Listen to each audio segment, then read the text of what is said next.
Hello to everyone, I'm Vladimir Bulgarian Cowboy Vlad, and now we will talk about another fight that's been scheduled, and this is a fantastic fight, really fantastic fight between the two legends of this lovely sport.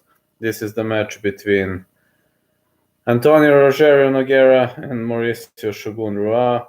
And yeah, I've got to say this is a great pick for both of these fighters because, you know, both of these fighters are really, really legends of this lovely sport, and this will be this will be a great matchup for both of them as UFC 250 takes place in Brazil.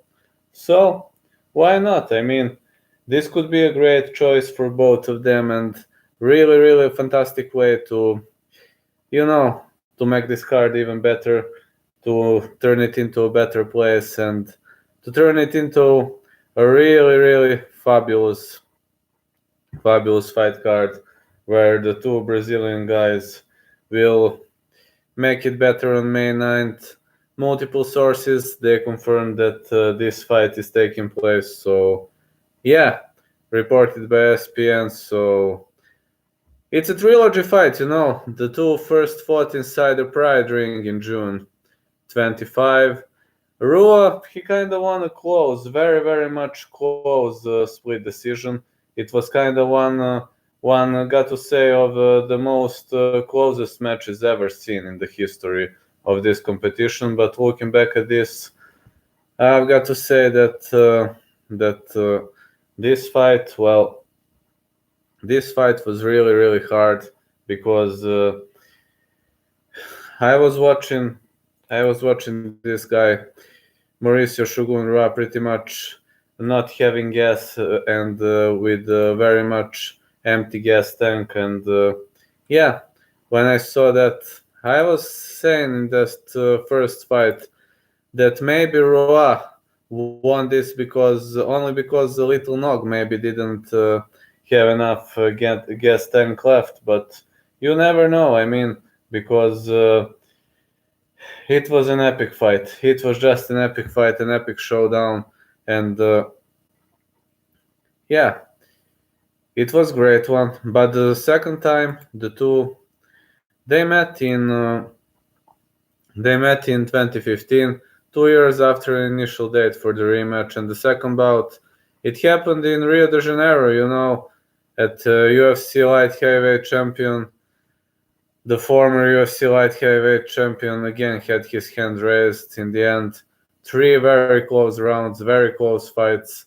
And now the two are veterans. Rua is soon turning 38, while his opponent, Nogueira, is turning 44. So it's time for their third fight.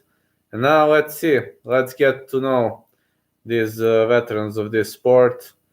The first on the list is Antonio Rogerio Nogueira, boxer and BJJ fighter, third dan black belt in BJJ. When it comes to medal record, this lovely guy he won South American Games in BJJ, and got to say that he in the UFC had pretty much good results. He had good results in Pride. I remember him from the early Pride days, and yeah, that was him. That was him definitively. And at UFC, he debuted with a KO win over Louis Kane. Then decision Jason Brills. Ryan Bader, Phil Davis defeated him. Tito Ortiz stopped him. Rashad Evans won him via decision. Then he lost to Anthony Johnson, Mauricio Rua, TKO'd Patrick Cummins, lost to Ryan Bader, stopped Sam Alvey, and in his last match, he was expressly defeated by Ryan Span Express, who taught him a lesson after only 2 minutes and 7 seconds. So yeah, it was about to watch definitely. On the other side, Mauricio Shogun Rua rides on a score of 26 wins, 11 losses, 1 draw, and black prejudice in Muay Thai, black belt in BJJ, and Mauricio Shogun Rua is also known as the master of soccer kicks, and at Pride FC he won Pride middleweight Grand Prix, finishing Ricardo Arona via KO punches.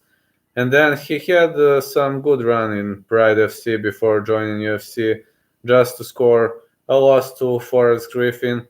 Then he scored 2 TKO victories over Mark Coleman, Chuck Liddell, lost to Lyoto Machida, then revenge to Lyoto Machida winning the UFC Light Heavyweight Championship.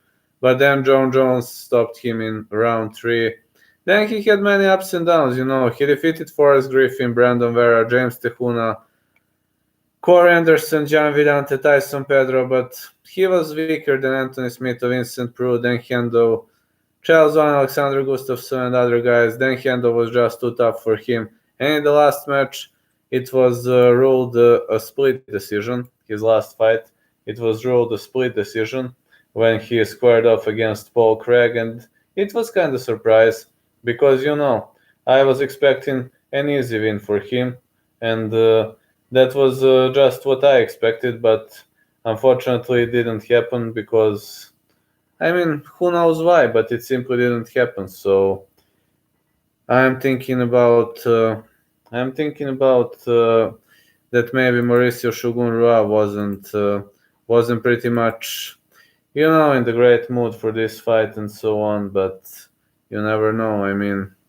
Such things happen, and sometimes you simply cannot affect it, and these are the things that are sometimes out of our control. So yeah, but in this fight, I believe Mauricio Shogun Rua is currently in a better shape. If the fight goes to the ground, well, Antonio Rogerio Nogueira, he has good submissions, but he is not like his brother. He's not defeating everybody via arm bar, such things. He has good arm bars, but it's not like his twin brother, who's a real master of BJJ. On the other side, looking back at Mauricio Shogun Rua, he is a striker, finisher, and I believe there's a very little chance that this fight will go to judges' decision or scorecards, because someone is going to go down. It will be a great stand-up war. Kevin Randleman, well, that's his only submission win. It happened via knee bars. So I believe this fight will not go to judges' scorecards or decision. I believe this will be an amazing fight, and I believe many will enjoy this fight. We will see what's going to happen, but it will be tough to watch, and I kind of predict that Mauricio Shogun Rua is going to win, but you never know. Anything can happen.